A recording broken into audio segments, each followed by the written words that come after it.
Hey, what's up, everybody? I want to thank everyone that's going to join me. And I like to kill a little bit of time before I get to the meat of the subject, just because it takes a little while for everybody to get the invites that I've gone live and things like that. But some of you guys might have noticed that myself and Next Gen 720 have started doing the Hangouts a little bit more. Uh, the reason why I started doing a little bit more was because it's easier for me to do a live hangout like this as opposed to doing a 5 minute video, which takes me a while to upload. Plus, I can get feedback from you guys live. I can go into a little bit more detail as to what I think when I'm doing videos, just kind of off the cuff or whatever that I do daily.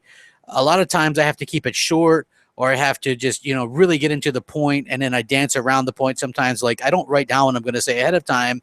I just shoot from the hip. And these allow me to be a little bit more open and kind of hit all my bullet points ahead of time, how I want to do it. And also I get the feedback with the audience, and I like interacting with you guys and stuff like that.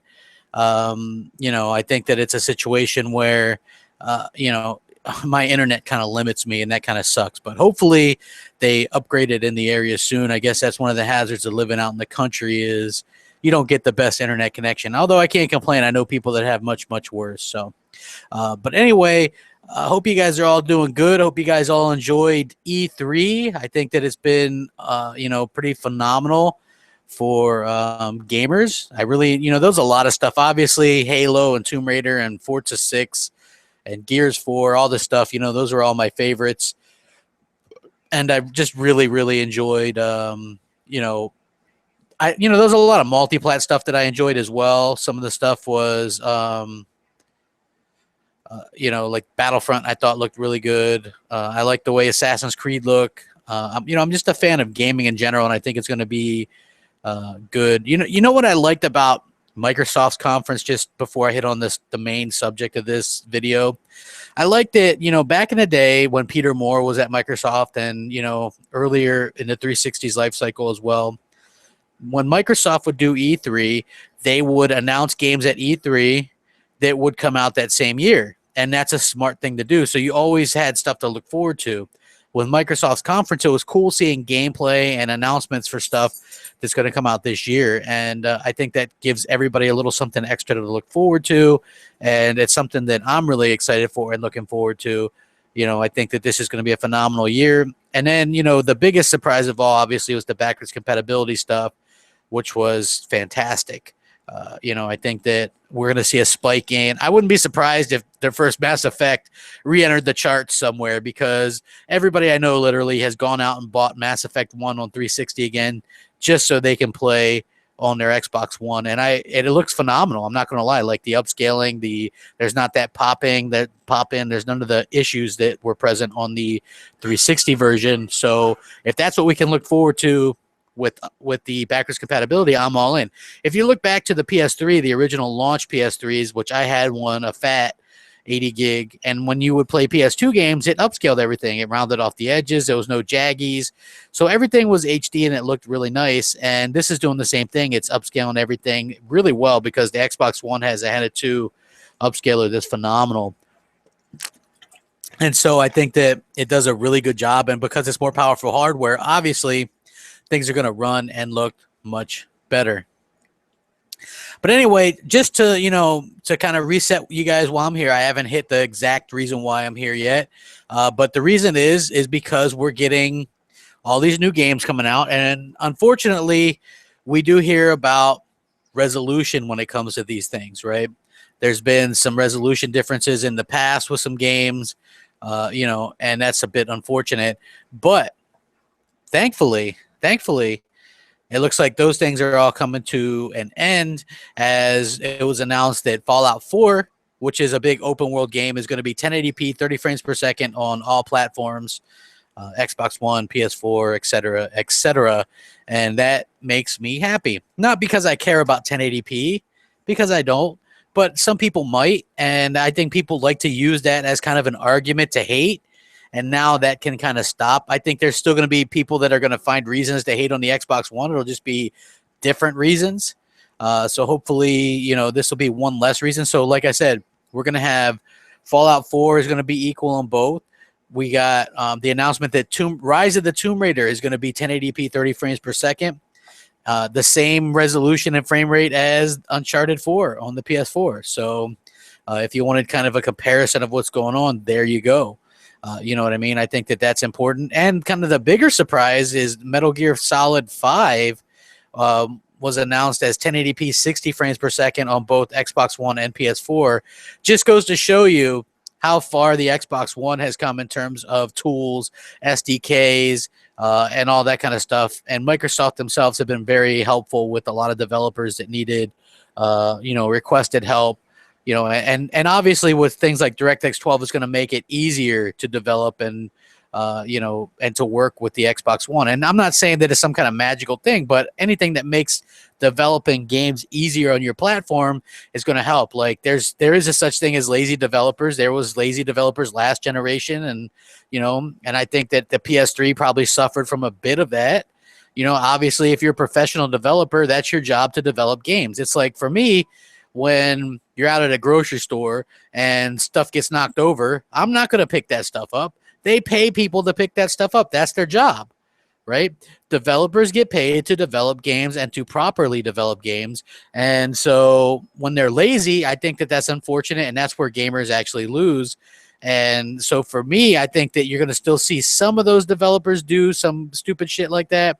But for the most part, you're going to see everything equal in terms of resolution. There's not going to be the days of 720p on Xbox One are over, and they were few and far between anyway. I think there's a total of 5 or 6 games that ended up being 720p, so it was never even a situation where there was a rampant situation. That was all kind of misinformation and media and things like that, and fanboys kind of pushing an agenda. And most of those 720p games were early on. I can't really think of many that are newer, with the exception of that Battlefield Hardline game, which actually, although it was 720p, actually, according to several outlets, looked better on the Xbox One, because they're just the way they're doing it. That's a real resource-heavy engine. So, I think it's interesting that we're starting to see this. And, there is still hypocrisy with this, right? Because when Tomb Raider gets announced, Rise of the Tomb Raider gets announced as 1080p, 30 frames per second on Xbox One, you get the haters going, well, when it's on PS4, it'll be 60 frames per second. And they're like, oh, well, that's because the bone is weak. It's weak sauce and all this crap, right? But then when Uncharted 4 gets announced at 1080p, 30 frames per second, people are just happy about it. You know what I mean? It's like they're so happy with that on the PS4, but then obviously it's weak on the Xbox One, which is the thing that I don't like. It's the most ridiculous thing I've ever heard. And so I think that, we're starting to see that there's very little difference between these consoles. That's going to piss some people off. Some people might have bought these consoles just to, maybe brag that one was more powerful or something like that. But at the end of the day, that's just not the truth. It's like you had more mature hardware, and I think that's shown. If you look at the PS4, where it was when it launched and where it is now, it's the exact same place. It's basically stood still. The games have been subpar. I mean, I guess I've never played a Dark Souls or what is that, Bloodborne or whatever, those aren't my type of game. So maybe you could say that there was one decent game for the console, but for the most part, I have the other exclusives. I have Drive Club. It's felt unfinished. It felt like it should have been a launch game, and it still felt unfinished. Knack, terrible. It's one of the worst platformers I ever played. It has a static camera, and it's a situation where the enemies dissolve on the screen. It really just was a bad platformer. It wasn't good. It wasn't an evolved platformer. I have the Order 1886, just awful game, just terrible. You can't skip the cutscenes because they want to drag out the game and make it seem longer. You can literally beat that game in under 5 hours. A lot of the game is just walking. See, all those things would have been forgivable as a launch title, right? But the fact that it was delayed over a year, that becomes to the point where it's unforgivable. And so again, Drive Club felt like maybe you could have forgiven some of the issues with that if they would have got that out at launch. You know what I'm saying? Just in my opinion, in my humble opinion, Killzone was a good looking game, but again, it's not fun. It doesn't have a good story. The characters are bland and boring. Guerrilla Games is pretty terrible at getting characters that you actually care about, and I think that kind of sucks and it's unfortunate. Infamous was a good looking game, but again, very boring, very bland, not a lot going on. It had a very jittery frame rate, a lot of issues.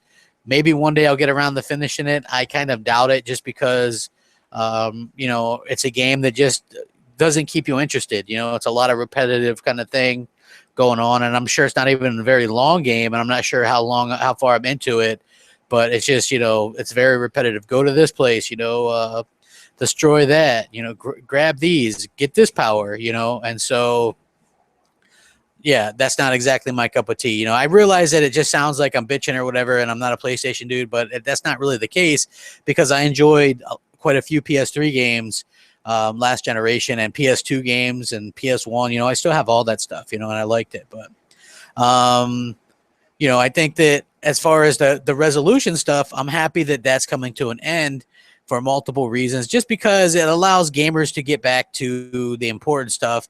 As I said earlier, I think that people are still going to hate for no reason, but, I'm happy. Oh, also that little crappy soccer game that Konami makes is going to be 1080p 60. And see, the original reason why I took issues with those things, it wasn't because of the resolution. I didn't have a problem with that.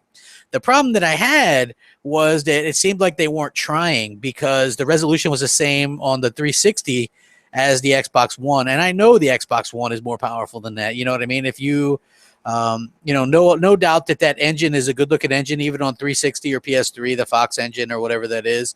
But there's no real excuse for developers to kind of mess up that bad and come out with games that, are the same resolution on 10-year-old hardware as your new hardware.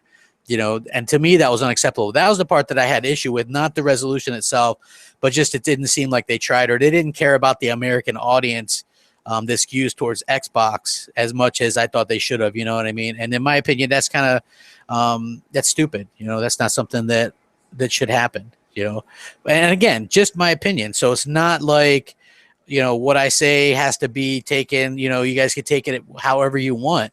I try to give my honest opinion when it comes to things, and you guys either run with it one way or the other. It seems like a lot of the haters will run with it as, well, Crap Gamer really does care about resolution because he's doing another video on resolution. No. I'm talking about it because I'm hoping that it's finally the end of all this stuff.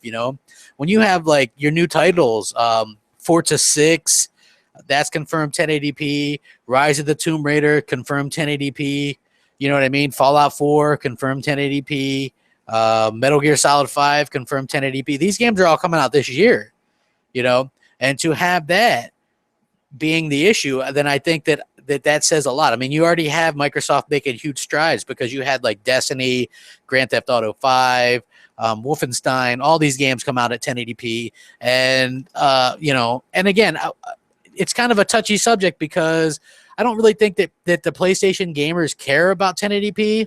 They only care about having more Ps than what's on the Xbox One, because I remember when Watch Dogs came out, all the PlayStation gamers were like, yeah, we only care about 1080p.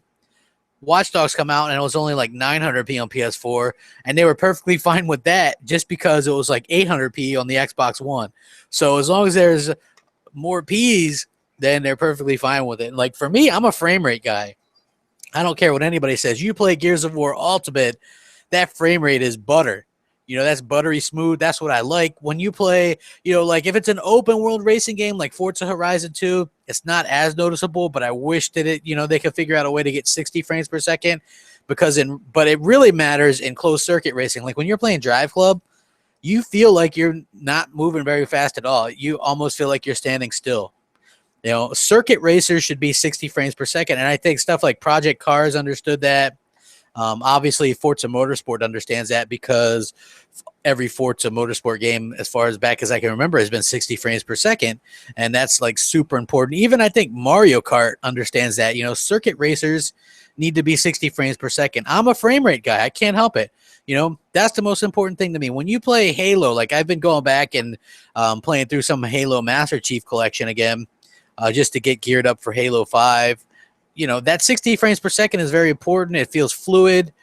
Being able to turn, it just feels better. You can tell. I'm not sure if you could tell much beyond that, and I guess maybe some of it depends on your TV, but to me, it feels so slow. Like when you go back and play the 360 version of Halo 4 or Gears 1 or Gears 3 on the 360, there's a definite difference. And I'm excited to see the changes and things like that come with the increasing updates that Microsoft's doing, and I'm happy for that. I want that to be the situation for the future. I want them to continue to increase what the Xbox One can do, and to end kind of some of these arguments and fanboy kind of incidences. Maybe you guys don't, but that's my hope. I know, because a lot of you guys think some of you guys are asking about let's see, preview program and stuff. Yeah. Anyway, yeah, I'll let you guys know as far as that preview program stuff goes. Man, I must have sent out 100 invites. If you asked me for an invite, I most likely sent one. I've been taking a little bit of time each night, but that doesn't guarantee you access to the program, just so you know. Basically what happens is you send me an invite, you add me as your friend, and then you message me, and then I'll add you as a friend, and then I send an invite. I go to my dashboard registration and send the invite to friends, and then I do that, and then usually it takes a couple of days if Microsoft is going to approve you. It's up to Microsoft. There's prerequisites on their part, and so it's a situation where it really depends on what they do. I've known some people who I've invited a couple times and they still weren't able to get in. So I'm not sure what Microsoft's deal is as far as that is concerned. But I do think that it's a situation where, it's going to be, a growing list of Xbox 360 games that are going to work on your Xbox One, and I think a lot of people are going to be excited and happy about that. And I know I am. I mean, let's be honest. I have a huge Xbox 360 collection. One of my worries was what happens if they shut down the servers and stuff on the 360 with all the unplayed 360 games I have. Then I won't be able to get the achievements, and they won't be able to show up on my profile and things like that. And so now this kind of puts an end to that. And for those of you asking, Big Gamer Small Talk is always Sunday, usually around 7:30 p.m. Eastern, or the latest it'll usually start is around 8 p.m. Eastern. So we always do that on Sundays. I try to do, at least one other podcast during the week on mine and get as many of the guys as possible around that I can. But it's always hard to get everybody, you know what I mean? And, like Tim, I'm not sure if he's still in LA or if he's back or not. He was at E3, if you guys didn't know, Tim Dog. Worry, he works a weird schedule, so sometimes he's there, sometimes he's not. Mooch will be there tomorrow, Next Gen will, and I think Showstopper will. Showstopper works a lot during the week, a couple jobs or something, so it's difficult to get everybody together. So, we try to do, get as many different looks or as many different podcasts as we can, just so we can all get different opinions and things like that. And hopefully you guys are enjoying the Gears of War beta, because I think it's phenomenal. And just so you guys know, it pays to log in at least and play a little bit each day, because you unlock stuff for the actual retail version of the game when that releases, different skins and characters and things like that. So I think tonight, if you play, you unlock Coltrane or some kind of version of Coltrane, and I think that's pretty cool as well. So yeah, for me, it's been a fantastic year so far for gaming. I'm looking forward to the second half of the year. Obviously, I have my favorites, like I said earlier, Halo 5 and Rise of the Tomb Raider, Forza 6, and all those games. I'm really excited. Battlefront looked fantastic. I'm not fully 100% on board with that game, but I do believe more now than I did earlier. I thought for sure that they would maybe just reskin Battlefield with Star Wars, and I didn't want that. So, but it actually looks like, with the third person option and everything, that we're going to be able to actually play, a real Battlefront game. And that's really exciting. Some of you guys asked me, what do I feel about, like Call of Duty being on the PlayStation now, like as far as the early DLC. I don't really feel anything. The only map pack that I've ever bought for Call of Duty was Call of the Dead on, I think, Black Ops. I believe that was the original Black Ops, where you could play as like Robert Englund, or no, Robert Englund. Yeah, he was one of the guys, the machete guy. Um, and then they had the guy from The Walking Dead. They had Sarah Michelle Gellar, who played Buffy the Vampire Slayer. That was the only one I bought because it was an interesting zombie map. I've never bought any of the other map packs. So for me, I think that it was a situation where Microsoft probably didn't want to renew the contract. With $50 million, that could probably be better spent elsewhere with your own games, with whatever. Sony didn't have much going this year. So obviously I guess that made sense for them to kind of do that, and they want to maybe try to land some of the dude bros or whatever. But I think that the interesting thing to that is Yoshida from Sony has come out against yearly franchises, said he doesn't like Call of Duty or Assassin's Creed because they're yearly franchises. And then Sony directly partners with Assassin's Creed and Call of Duty. Another thing is Sony has always said that they cater towards different kinds of gamers. They do like the niche crowd, they do this crowd and that crowd, but it seems like a lot with the PS4, who they've really kind of catered to is kind of the big shooter crowd and stuff, which is something that's traditionally Xbox. I'm not sure that the shooter crowd is going to be all in when it comes to the PS4, because the PS4 controller isn't really built for shooters as well as the Xbox controllers have been, in my opinion. Anyway, don't hate on that, because that's, again, my opinion. And, if you have a different opinion, hey, we're all entitled to them. It's just mine's right and yours is wrong. So at the end of the day, it is what it is. And also, there's other situations that it's going on in gaming that maybe if you guys want to ask some questions or, talk about a little something, let me know in the comment section, and I'll be happy to answer your questions if you want. Yeah, but wow, I got a lot of people in here right now. Holy crap. I wasn't expecting a good amount of turnout for just a video like this. But anyway, if you're just joining, yeah, the whole premise of this video is the fact that the Xbox One, the SDKs are finally catching up to where the PS4 has been all along. So you're going to see more and more games come out at a even resolution between the consoles. And I think that that's incredibly important. And, you're going to have, they announced Fallout 4 is going to be, is going to be 1080p 30 on both. Rise of the Tomb Raider announced 1080p 30 Xbox One, built from the ground up, mind you, on Xbox One. And I think that's the key.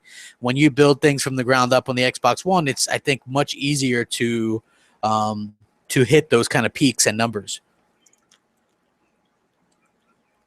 Forza Motorsport 6, again, Microsoft is right on the ball with the racing game. That's exactly what it should be. The bigger news, like I said a little bit earlier, is Metal Gear Solid 5. That game is, is going to be 1080p 60 frames per second on both. The PES Soccer 2016 is going to be the same, 1080p 60 on both. Believe it or not, it was only 720p on the Xbox One last year. It was like kind of a slap in the face. Again, those games aren't particularly games that I'm interested in. But if you are interested or you own both consoles, at least now you don't have to worry about which console to get it in. Also, what's been kind of bugging me a little bit lately is the fact that the media covers a lot for what Sony's doing lately. Maybe you guys haven't noticed that. I've seen people, I've all but cut out following any big sites or people when it comes to gaming media on Twitter or social media or whatever. And I don't go to, GameSpots or any of these places anymore. And then, you figure you weed them out and you get the non-biased ones. And there's only a few, in my opinion, that were. And then yesterday you see people go, oh, well, I was really impressed with Sony's lineup and they did this and this and this and this. And I'm like, well, okay, well, they showed, the same demo for The Last Guardian this year that they showed 7 years ago or 6 years ago, and it looks a little bit worse. And they didn't do a live stage demo, and they didn't announce a release date. And they're saying already that it probably won't release next year. So is that really something that, you know, they should get a win for? You know, like, to me, in my opinion, Sony gets away with things like they get thanks for things that they shouldn't be thanked for. You know what I mean? It's like, if I'm driving a car and I'm about to run you over and you dive out of the way, it's like you thanking me for not hitting you. You know what I mean? Like, to me, a lot of the things that they're doing just don't make sense. You know, why would we thank them for showing The Last Guardian, a non-live demo, when this game should have been released and was promised to release on the PS3 years and years ago? And Sony's basically dicked everybody around on this for years, and now people are praising them for it. You know what I mean? And same thing with this Shenmue Kickstarter stuff. You know, they should have come out right from the beginning and say they were involved. Instead, they were very shady, like a politician about it. You know, it's a situation where, you know, they are funding it in some way. We don't know because nobody will really say what they're doing, but you can bank on this. The other Shenmue games a decade ago were 46, 47 million, 50 million to do, maybe more. If you adjust for inflation, you're talking at like 60, 70 million dollars. And you're going to tell me that they're going to get this thing done for 2 to 10 million via Kickstarter? I don't think that that's even possible. So obviously they're going to get funding from Sony. And if Sony was just, quote unquote, gauging interest, then I think that that's a shitty way to do it and a misleading way to do it, right? Because, you know, it's costing people money. It sets a bad precedent. You know, I don't want these big multi-billion-dollar corporations to front like this and kind of trick people into supporting games that we want, you know, but they're afraid to take a risk on. You know, there's other ways to gauge interest. I'll give you an example. Microsoft sent me a survey. Hey, would you be interested in buying Quantum Break for the Xbox One if it included Alan Wake Remastered Edition for the Xbox One as a pre-order bonus? Well, hell yes, I'd be interested in that. Let me click yes and send, and there you go. And it cost me nothing. And they know whether or not I'm interested, right? That's how you can gauge interest. There's no shadiness behind it. There's no kind of bullshit behind it. It's all 100% factual, right in front of you, and that's the way it should be. With Sony, they're working behind the scenes. They're scheming, you know. They like to look good. Sony likes to look good. They hate to look bad. They thought, hey, we're going to have this guy out. We're going to show we're hashtag for the players, for the gamers. You know, we're going to have the creator of Shenmue come out and e-bag. And, you know, and it's going to be great because we're going to get a lot of good publicity. Well, guess what? Not every site fell for it.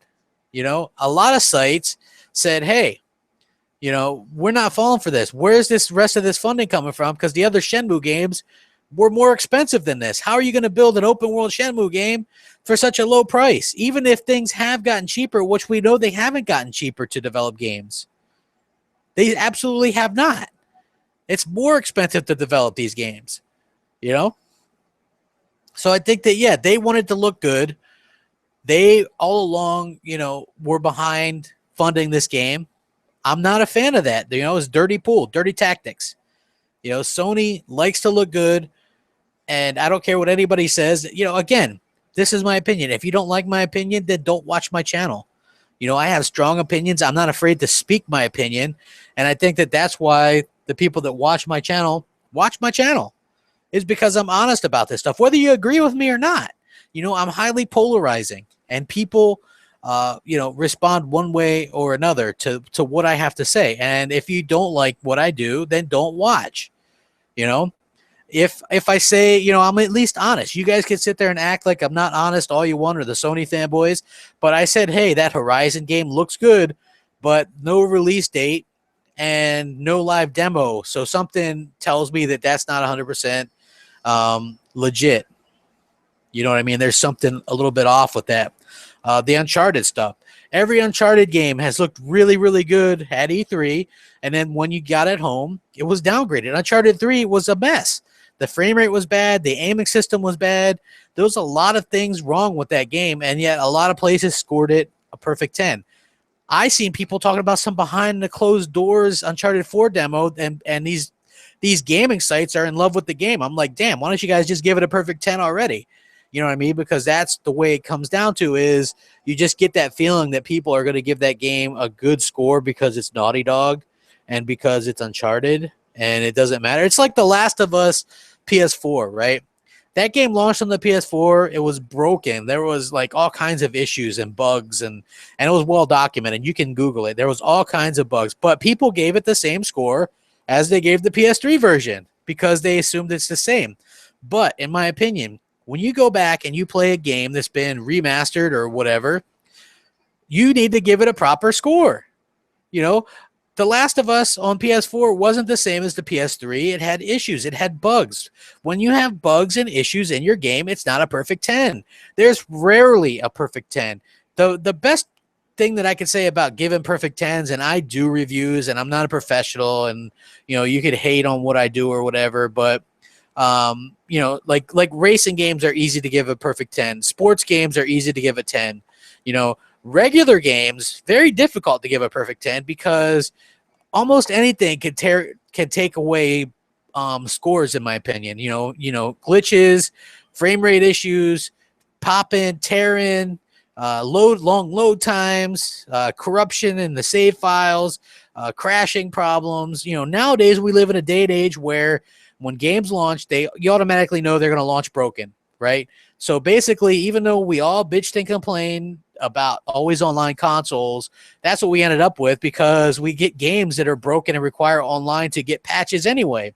So, it was all a moot point. They won anyway. If you were thinking that you won, or the hashtag no DRM thing, you got DRM because if you get games, you need to be online to get updates. And a lot of games are online only now anyway. And so it kind of makes the whole point moot. It was like, it's so stupid thing to argue about looking back at it now. And if you think about it, I'm right. Just look at the games that are coming out that are always online or require constant connection. The new Need for Speed, The Crew, Titanfall, Destiny, The Division, Elder Scrolls Online. All these games are online only and still require a constant internet connection. And that's a mixed bag, Plants vs. Zombies, because when you buy those games, you know that they're going to have a shelf life. They're not going to have a community for forever.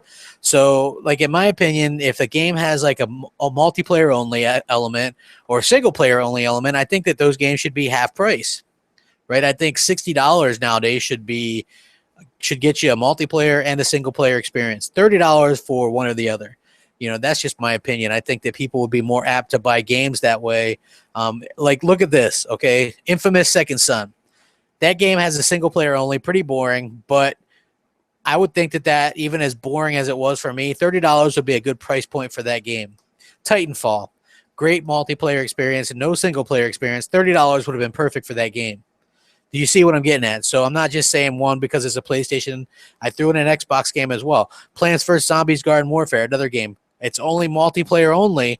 $30 would have been, I think that game was only $40 to begin with, so I'm not really going to bitch about that, but I still think $30 for a game that has one or the other, $60 if it has both, and not just a tacked on multiplayer, because Tomb Raider 2013, I'm looking at you. That was some tacked on bullshit. I'm not a fan of tacked on multiplayers or anything. I like a wide variety of things, good things that are done good. Like I'll blow your guys' mind a little bit, right? Uncharted 2 had good multiplayer. I liked it, right? I liked the multiplayer on Uncharted 2. There, I said it. Now you guys will quote me and be like, "Oh man, Crap Gamer, man, he liked that Uncharted 2 multiplayer." It's true, I liked it. But they ruined it with Uncharted 2 or Uncharted 3 multiplayer. I think that they messed it up. I wasn't a fan of it. I felt really tacked on. So at the end of the day, I like multiplayer. I think most games should have it where it makes sense, right? Like, to me, some kind of team deathmatch almost seems too obvious with most of these games, right? I'm trying to think of some games that are coming out that, okay, like Forza Motorsport 6, that has multiplayer. That's very obvious. Halo, hell yeah, that's going to have multiplayer and single player. Again, super obvious. They've implemented in Fable Legends a multiplayer aspect with the 4-player co-op and even the ability to play as an enemy. And I think that that's fantastic. Microsoft excels at doing that, at giving you multiplayer games. Even this new Rare game, Sea of Thieves. Some people, it might not be your cup of tea. I personally, my favorite Assassin's Creed game is Assassin's Creed 4. So much so that I've been playing through here and there Assassin's Creed 4 on the 360, even though I already beat it on Xbox One. And I bought it as a launch title on my Xbox One because I love the pirate theme. So playing in a Rare universe multiplayer game, possibly a MMO type pirate game on Xbox Live, yes, please. Who wouldn't be excited for that? I like that kind of stuff. I do. I enjoy it, and I'm excited for that. I like multiplayer games. Titanfall is my cup of tea. I like those type of games. Like a lot of people will damage control the PS4 lineup. I got that Omazio dude who, I don't block him or anything because he's pretty harmless. He trolls, and there's a lot of people that just troll, but don't get it personal and we're good. Don't try to get personal and be a dick, like hardcore, and we're good. I'm fine with you having an opinion, me having an opinion. Hell, if you want to talk to me and talk about PS4, how great it is on Twitter, go ahead. I'm not going to block you. But if you want to start in with a bunch of bullshit and threats and this and that, I will block you, By the way, follow me on Twitter at @the_CrapGamer.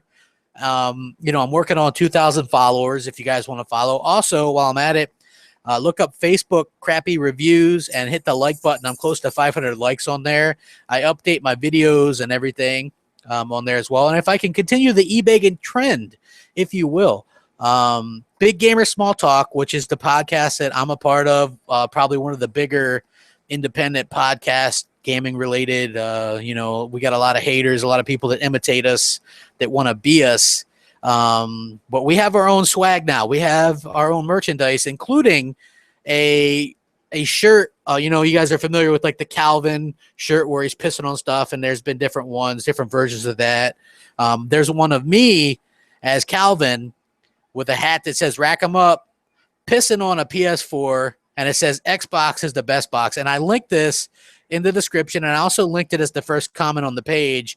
And everything that you guys buy, it's not just t-shirts, but everything that you guys buy supports Big Gamers Small Talk, right? We have big plans for this year and next year. We want to get out to E3 as a group. I think you guys would enjoy that. Do some live podcasting out there. I think that ask some of the tough questions, maybe, beat down Yoshida, you know what I mean? Just have some fun with it. If we, a little fun story is Tim Dog ended up in a elevator with Yoshida at E3, and he said he couldn't stop himself from laughing at him. So, like I can imagine what that would be like with all of us beating him or whatever. I think it would have been funny, but it's not just t-shirts, right? And these are quality t-shirts. You can pick whatever color you want, and there's different sizes.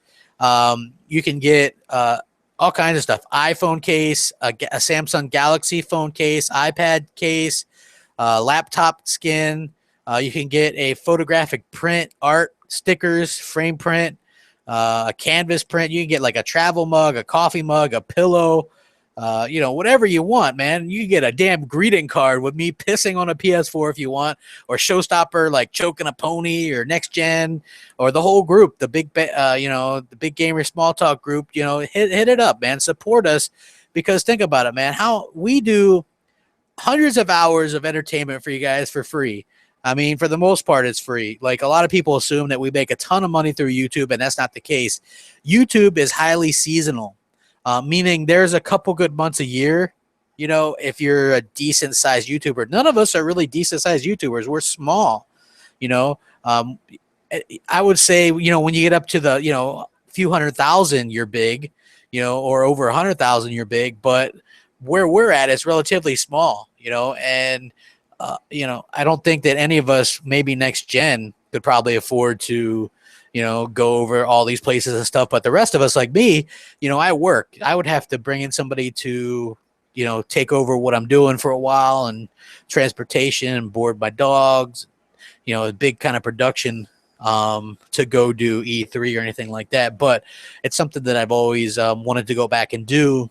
I've been before. It's, a fantastic kind of experience, and I would definitely want to do that again. And hopefully it's something that you guys will support us going forward. I'm not saying that we're going to turn into like some kind of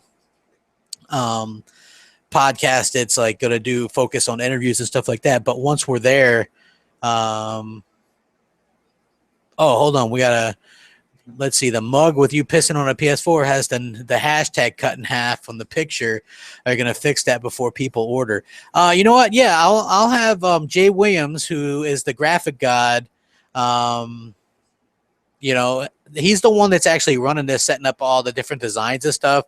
If you guys want anything from this guy, please hit him up on Twitter at Graphic God Jay Williams. He's got a site. I'm going to start linking that as well. He's done a fantastic job for us. He's designed all of our logos, and he does it out of the kindness of his heart. He does it for free. He sponsors us. But if you want any kind of graphics done, he is a professional graphics artist, and he does charge a little something. He could do custom backgrounds. If you want a specific shirt done, maybe Big Gamer Small Talk or whatever, hit him up. I'm sure he'll do it. He did, the Gear Gauntlet developer, Bites a Chicken, was a good friend of the show. He did his Gear Gauntlet shirts and stuff like that. So he'll definitely do that. Yeah, and I'll ask him about that and see what the deal is. Maybe it doesn't cut off the coffee mug when you get it. Maybe it's just that way on the picture. I'm not 100% sure, but I'm gonna actually hold on. I'll check this thing out myself because I'm already on the page here. But yeah, like support us, because like I said, we're human. Whether you like us or hate us, we're entertaining, and that's we can't do anything more than that. We're entertaining, but there's a total of 22 different products on here. Oh yeah, look at that. It does say it cuts off like the BGST podcast on the bottom there. Huh. That is weird. Yeah, I'll ask Jay Williams about that and see if he can and maybe fix that or line that up a little bit better or whatever. But I'm not sure of the total number of shirts, but I guess the shirts and stuff are going really good. And the money goes into kind of just a fund to kind of help us, go to things like PAX East and obviously, I'm not going to fly across to Gamescom, but, I guess some of the other guys aren't opposed to doing that. You know what I mean? Like going to LA would be enough of a trip for me, man. I don't need to go to a different country to go to those shows or anything like that. I think E3 would be the pinnacle getting back there for me anyway. But yeah, I'm excited to do that and hopefully, meet some of you guys or whatever, go to some conventions. Our brand is growing. I'm excited with where we're going. A lot of people,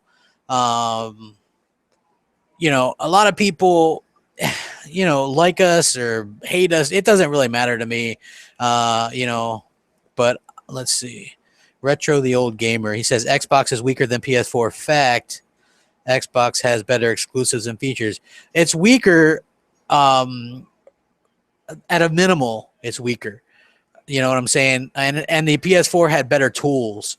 So now that's starting to kind of catch up, and the Xbox One really excels. Because look, the way I look at it is when both of them are putting out 1080p, 30 frames per second games on multiplats, then the Xbox One has the edge, because to me it always had the edge with Xbox Live and the controller, which is just phenomenal. The community, the achievements, the whole ecosystem is much better set up, and it's something that I prefer. And I'm enjoying it. You know what I mean? I think that it's a situation. Yeah. Hey, EG Gaming has a great point here. He says, Sony fanboys give us shit for small things which are fixed right away, but when Sony fucks up big all the time, they say it's not a big deal. I agree with you 100% of the time, and I'll say this. Sony fanboys are absolutely the most patient, understanding people when it comes to Sony. Sony can do no wrong. If you mention, hey, it was kind of a scumbag move for Sony to not admit that they were that they were involved with the Shenmue funding, then, the Sony fanboys jumped on me when I said something about it. Oh, no, they're not involved. Maybe the publishing or maybe this or that. Dude, What do you think funding is? Do you think it's just development? When you're involved with funding a game, that could be advertising, that could be publishing, that could be the actual development of the game. It could be anything. It's not just one thing or the other. But you know, Kickstarter is for startup companies, independent companies, not multi-billion-dollar companies. Again, I don't know how many times I got to say this, but yes, Sony fucks up all the time and nobody says anything. Us Xbox fans have said to Microsoft time and time again, we didn't like how the start of the year was with exclusives. And Microsoft said, hey, we hear you loud and clear. Here's Recore and Quantum Break Q1 2016. So we're not going to have that issue again. We only had 1 year like that, because 2014, we had like Titanfalls, like Kinect Sports, Plants vs. Zombies was a timed exclusive. We had games throughout the whole year, and launch was phenomenal for the Xbox One. And the second part of this year is going to be phenomenal for Xbox One. And it looks like next year is going to be a goddamn exclusive every month. So I think Microsoft has really taken to heart what we say. And as a consumer company, that's what these companies should be doing. We shouldn't be making fun of them and say, hey, Xbox is only doing a 180 because they weren't selling or because of this or because that. Guess what? When you're in the goddamn retail business and you have the consumer's always right. So they have to listen. That's why Nintendo's fucking up, because they aren't listening. Sony lately hasn't been listening. I don't care what anybody says. Sony has not been listening. They are standing absolutely still, and they get away with the worst, most egregious things I've ever seen in my life. And the amount of shade that they get away with is unbelievable. And I'm going to keep on pimping that fact because people need to understand that. Let's see. Batman Cool says, hey, Crap Gamer, are you excited for the new exclusive games announced at E3, such as Sea of Thieves, Recore, and Gears 4? Hell yeah. You know what? A lot of people might not be excited for Sea of Thieves. I am. Like I said, a multiplayer pirate game, maybe possibly an MMO type. I'm all in. Recore, I'm cautiously optimistic. We didn't see any gameplay. Maybe we'll see some gameplay for that at Gamescom. But I like what this guy has done before in the past with Metroid Prime. I'm a big fan of that series. So, yeah. And obviously, Gears 4 was fucking fantastic. Lace Chuck says, what's up with Worry picking Horizon over Halo as best game at E3? Is he feeling all right? It's Guerrilla Games, for God's sakes. The shit makers have Killzone. Worry, I think, I was busting his balls on Twitter about that.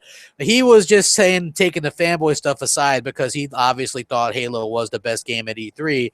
And he's entitled to his opinion. We all are. You know what I mean? I thought Horizon looked good. But again, when you don't do a live demo of a game that's supposed to release next year, I think, especially when it's Sony, there's a little something up, in my opinion. Like, there are a lot of smoke and mirrors and stuff. So, again, it's all opinion.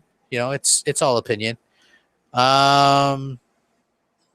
Let's see. Bucky says, Sony's lineup is lame. The Last Guardian looks bad. Did you see how that character run up and down the stairs? Sony is nothing but smoke and mirrors. I agree. I think Sony has always been smoke and mirrors. I'm not a fan of kind of what they do. And you know what they did that was kind of shitty was they announced what the hell was those damn games? The Heavy Rain and Beyond Two Souls remakes or remasters after E3. You know what I mean? And I was like, and what really kind of pissed me off? All these major gaming sites picked Persona 5 and Rock Band and Guitar Hero as their most anticipated games to see at E3, and I didn't even see shit from any of those games at E3. Maybe I'm mistaken, but they weren't on anybody's stage, and the big games that everybody really was excited about was on stage, and they got the big pop and the big excitement from the crowd that everybody expected. And I think that, that just kind of goes in with, and you know what else that kind of ticks me off? Tomb Raider, Rise of the Tomb Raider is getting absolutely no love. That game looked phenomenal. The first one, the reboot in 2013, was my number one game of the year. It was fantastic. This new one looks even better. This looks like they're evolving the story. I'm absolutely blown away that this game is not getting any more love. People would rather talk about, Uncharted 6 or, some other Last Guardian that looked like, an indie game, to be honest with you. Let's be frank about it. If you guys have ever played the Brothers, A Tale of Two Sons game, I was on 360 PS3. last generation, and apparently they're going to do a remake or HD or whatever on the current gen ones as well. It kind of looked like that, where they don't speak English. They kind of do like a gibberish, and they're a little bit of platform. That's what it looked like to me, actually. So go back and look at Brothers: A Tale of Two Sons on YouTube or something, and then go look at The Last Guardian and tell me those don't look similar. And Brothers is an indie game. So yeah, I think that I thought that it definitely didn't look that great as far as I was concerned. Just my opinion. Again, you can't hate on my opinion. You can hate me, but you can't hate on my opinion, because my opinion's always right. Wayne says, is the Xbox 360 dead because of Xbox One backwards compatibility? No, because I think that a lot of people kept their Xbox 360s. I think that, I still have mine, but would I rather play my 360 games on my Xbox One? Absolutely, because I like the controller better, and I think that there's still going to be Xbox 360 is a legacy console. It's, in my opinion, the best console of all time. No other console has done more to revolutionize gaming than the Xbox 360. And so I think that I can't say enough good things about it, but it's 10 years old. It's time to be a legacy console, to the point where you're going to get sports titles and, Let's Dance or whatever, you know what I'm saying? But I don't think that, or Lego games and Disney Infinity and Skylanders and stuff like that, you know what I mean? But it's a legacy console. This announcement is to get those lazy bastards that are stuck on the 360 to the Xbox One, because they're going to be able to play those 360 games on the Xbox One, and that's important. Shiesty Gaming says, just wanted to give Jay Williams, graphics god, a shout out. He does some badass work, including my icon. Dude, that icon is amazing. I think that's fucking fantastic. Jay Williams is the man. If you do go to him, tell him you heard to go to him from, Crap Gamer or Big Gamer Small Talk, and he'll cut you a deal, right? Because his stuff isn't free. He's a professional graphics artist.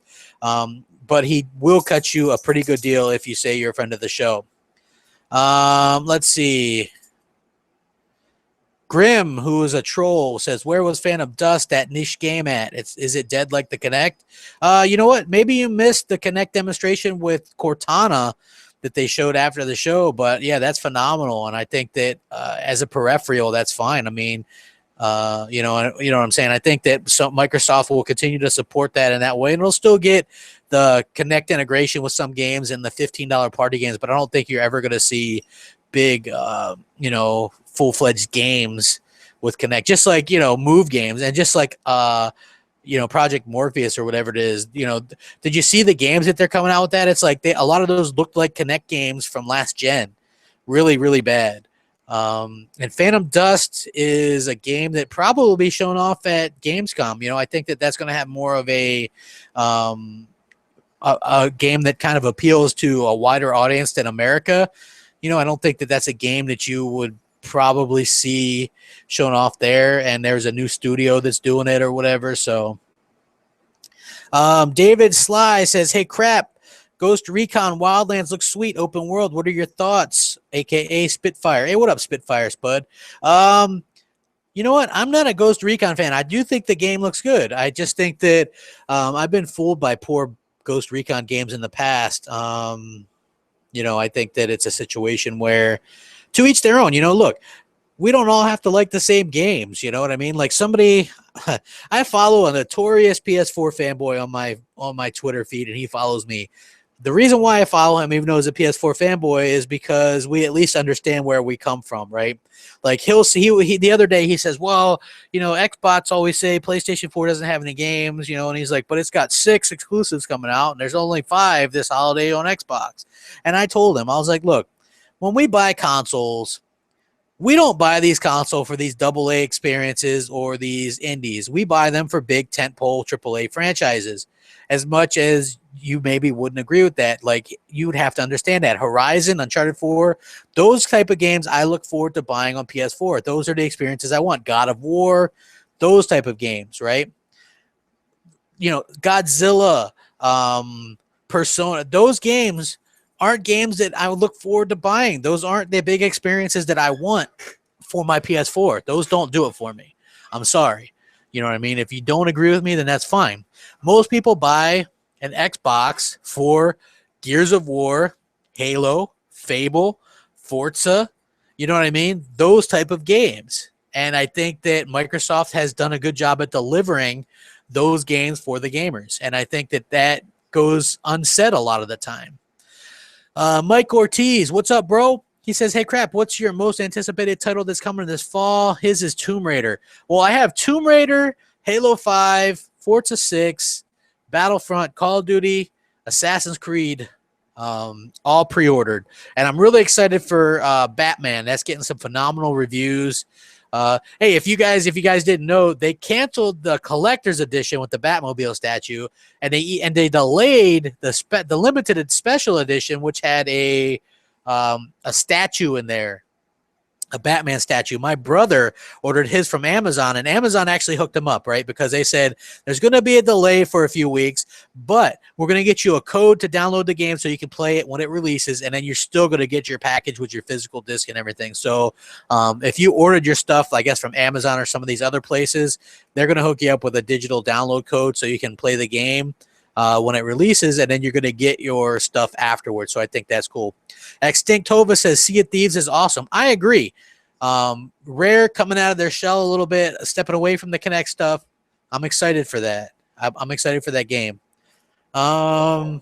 Jesse Golden says it actually shows you how broke Sony is that they can't afford to fund a game without Kickstarter money. It's kind of ridiculous. I agree 100% that is kind of ridiculous. Buddy, shush.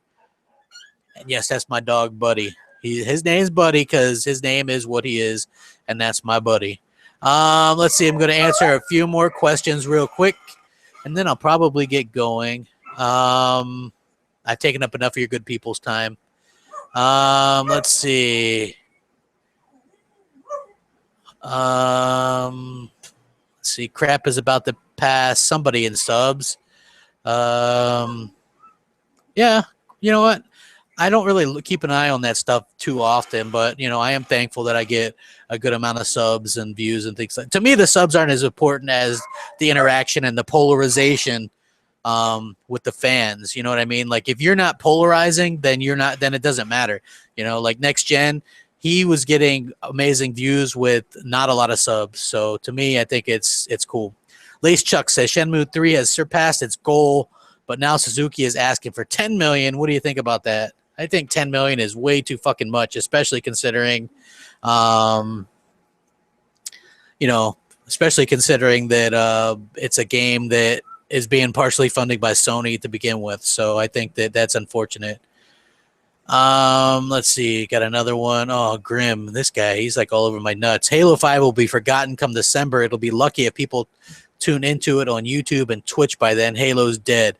Hey, maybe you didn't notice this, but they actually had to close off the Halo lines for people playing the game because the lines went outside the building, and they closed down E3 before it happened. And not only that, but a game rarely launches with 20 multiplayer maps and then gives you 3 more map packs at 5 maps each, so 15 more, releasing perfectly for free. So I think that you're going to be in for some surprises when you say Halo's dead, and Microsoft for sure will take October NPD, and Halo will be in the NPD top 5 for the month of October, and they're going to probably win October, November, and December NPD, and maybe even September. So, you can sit there and try and troll, but when Sony's big heavy hitters are Tearaway, and some kind of other weird game, I don't even know. I don't think there says that there's going to be much hope for them to do much this year. In my opinion, I think that they're, I think that obviously the tide's turned, and backwards compatibility is going to be huge. And I think a lot of Sony fanboys realize that, and that's why you guys are kind of lashing out the way you are lately. In my opinion, I've gotten so many trolls kind of come at me lately on Twitter and stuff like that, and I think the main reason for that is because you guys are uneasy, and you should be. Backwards compatibility is huge. Microsoft has a great lineup this year. Sony doesn't, and Sony's not even going to be at Gamescom. That's going to be an easy win for Microsoft. So, yeah, put that in your pipe and smoke it, kiddo. Let me see. What else we got here? Hey, oh, Dutch Master says, "Hey, crap, will you be invested in the Elite controller, or are you sticking with the traditional one?" I'm sticking with the traditional one. For the most part, I'll probably upgrade to that one at some point. But man, $150 is a bit much for me. Um, so hopefully, hopefully I'll be able to upgrade to that by the holiday season or something. I would like to get that, um, you know, in time to play like Halo and some of that stuff. Tadpole, what's up, dude? If Microsoft only had Halo, just Halo, it would still kill everything on PlayStation. Yeah, I'll go ahead and say this and lock it down. Halo 5 is going to outsell every PlayStation exclusive combined this year. Lock it in. It's going to happen. Xbox One is probably going to pass 20 million sold this year, and I would wager to say that probably 10 million of those will get Halo 5. It's that good of a franchise. Those games always do well. Will we hear how many it sold? I doubt it, because Microsoft just, especially with Phil Spencer, plays things kind of close to the chest. And, I think maybe if it does sell that many, they might say something. I don't know. But there's this old saying that says, when you lose, say nothing. When you win, say less. So I think that Microsoft kind of adapted that kind of persona anyway. Shiesty Gamer says, Grim will be forgotten after this podcast. Congrats, bro. No problem, man.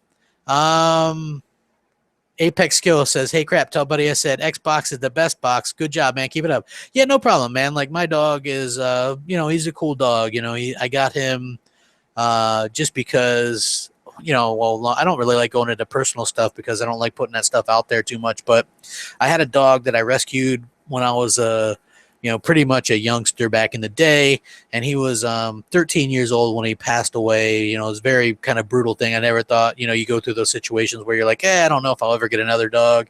And then I came across this dog that his owners decided they didn't want him. They wanted to travel around the world and blah, blah, blah. And I was like, man, I want that, just something about him was cool. And I didn't have a name for him. I didn't want to call him what they were calling him, which was like Desi or something like that, or Sir Desmond or something. It was something ridiculous. And so I said, well, I'll think of something. And then so I kept on saying, hey, buddy, buddy.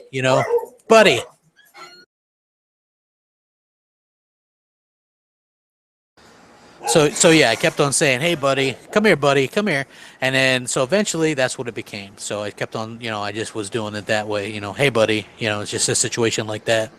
But yeah, so that's how he got his name, and he pretty much goes everywhere with me. He's a really great friend. Let me see. I'll answer a couple more, and then I am out of here for the night. I'm gonna get some gaming done. Oh, here's a good one. Crappy, can you give us your predictions for Gamescom surprises? I think we're going to get an RTS surprise, and I think we're going to get reintroduced to Phantom Dust there.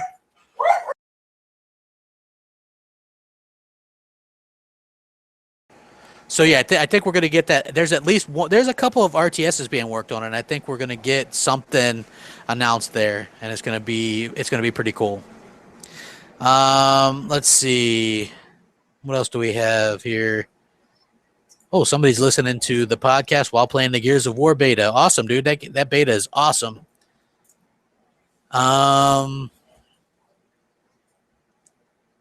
Dude, Grim, you're trying too hard, dude. Marky Mark says, what's up with whack ass Pool Nation? We've got that for like the fifth month in a row. I'm starting to get pissed with the shitty games with gold. Dude, I feel you, man. It's not like I'm a big fan of what's been going on there. What I am a fan of is that the 360 games for gold, I'm hoping those get backwards compatible, because then it'll add an extra level of triple those AAA exclusives that are coming out on there. So hopefully, anyway. Yeah, and like they're like all the people, Sony, Microsoft, they're all doing really crappy next generation games with gold. PlayStation Plus, they're terrible. Just awful. Are you excited for Plants vs Zombies Garden Warfare 2? I am, because I think that the first one was an underrated game, and I hope that this game has some sort of single player. Hopefully. Let's see. Don Muser says, I think Sony might make a comeback because Microsoft might have it for this year, but Sony has more games coming out next year. No, Sony doesn't actually have many games coming out next year. They've already said Last Guardian probably isn't releasing next year. Uncharted probably gets delayed. They have Street Fighter V. I don't even know if that Horizon game gets released next year, but we do know from Microsoft is Sea of Thieves, Forza Horizon 3, which is already confirmed to be in development, Gears of War 4, Phantom Dust, Quantum Break, Recore, Scalebound, Crackdown. That's 8 just off the top of my head. That's almost every single month, and that's not including what could be some surprises and things like that. So I think that they're definitely going to, step it up. It's gonna be another good year. Let's see, and let me see. I'm going to look for one more good one. One more. Let's see what we got here. Henry says, what do you think the chances are of Halo Wars 2 being announced at Gamescom or any other event? I think it's good because, like I said, we're going to get some kind of RTS. Microsoft has 2 in the works at least, and I think we're gonna hear about that. Yeah. Oh, Tadpole's like laughing out loud at ponies who think Call of Duty DLC is going to save their Christmas. It's going to be a very sad holiday. You know why that's going to be a very sad holiday is because when they announced Black Ops 3, everybody went and pre-ordered their version on Xbox, right? I mean, that was the #1 version on Amazon. It's synonymous with Xbox, the controller, the Xbox Live service. I wouldn't trust my online gaming to PlayStation Network. I just wouldn't do it. So yeah, nobody's going to really care about DLC on PlayStation first. I just don't think it's going to happen. Okay. Diesel Fuel says, before you log off, what are your thoughts on the remastered Gears of War Ultimate Edition? I like it. I think that it looks gorgeous. I think it looks like a next-gen game to me. The 60 frames per second makes all the difference. Dedicated servers, true dedicated servers are really important. Let's see here. I have someone on Twitter asking me a question. What's my game of the years so far? So far it would be Witcher 3, but I think like Halo 5 and Tomb Raider are going to be really good as well. So I'm excited for that. Yeah. Let's see. And Thomas Barker also on Twitter says, my views are true. How do I deal with fanboys 24/7? I think Next Gen helped me a lot with that. Originally, he said, those people don't know you. They're on the internet. Everybody's a badass on the internet. You're anonymous. Don't worry about it, basically. And I have fun with it. You know what I'm saying? If I don't ever let any of the stuff that people say or do bother me because it's just for fun. It's all for fun. It's video games. If you let video games or trolls or, people that are just spouting off at the mouth get to you, then I don't think you belong on YouTube. Like, you got to be thick-skinned. Like, for me, I do a video, I'm done, boom. I interact mostly with people on Twitter and stuff now. I don't even go in the comment section very much just because I'm really too busy, so I have fun interacting with the fans on Xbox Live. They send me messages. I try to reply to all of them, or as many as I can. I try to be, one thing that I notice about YouTubers as a whole is they don't interact with their fans. They don't really care. It's like their fans will message them on Twitter and they don't answer. Me, I'll try to answer every single one. You message me on Xbox Live, MOH space Crap Gamer, by the way, and I'll answer. Some people are like, oh my God, I can't believe you answered. Well, of course I answer. You know what I mean? You took the time out to message me. I'm going to message you back. That's the way I look at it. I'm thankful for the fans, and I'm even thankful for the haters. If they're too stupid to not come here, then, the least I could do is be thankful for that they're giving me views. You know what I mean? So at the end of the day, that's what it comes down to. I have fun doing it, and I'll continue to do it as long as I'm having fun, and as long as I feel like I have a voice to offer, the Xbox community in particular. Let's see. Oh, Wayne says, what Xbox 360 games would you like to play on the Xbox One? I want to see Gears 3, Gears 2, Mass Effect 2, Mass Effect 3. Red Dead Redemption is a good one that I hear people talk about that they would like. let me think. There's probably one. I want all the first party stuff. Lost Odyssey. I hear a lot of people requesting, games that I think make sense that maybe people didn't get a chance to play. Alan Wake. Make these games available on the Xbox One so that people can pick them up on 360 and then play them. It gives people interest in these games, and I think that's part of the reason why this Rare Replay thing is going to be good, because Cameo and Viva Pinata and, these games are really good. And I think this is going to give them an outlet to play them and enjoy them again and maybe breathe life into the franchises again. Even Conquer Live and Reloaded is going to be on there, and that's going to give interest to these games, and I think that that's important. So, yeah, I think that that's very important. And anyway, man, I appreciate you guys checking this out. Hopefully you guys like the live stuff that we do. I do this, ever so often. If you guys really enjoy it and the interaction and stuff, let me know in the comment section. Again, please support Big Gamer Small Talk. Buy some swag. Buy a shirt if you can. Buy a mug. It's a couple dollars or whatever. Buy a sticker for a few dollars. Show that you support us, because, honestly, we do these shows and we feel like we put on a good show, an entertaining show. We try to, either if you agree with us or don't, at least you're entertained. And I think that supporting us in any way would be appreciated. Buy something,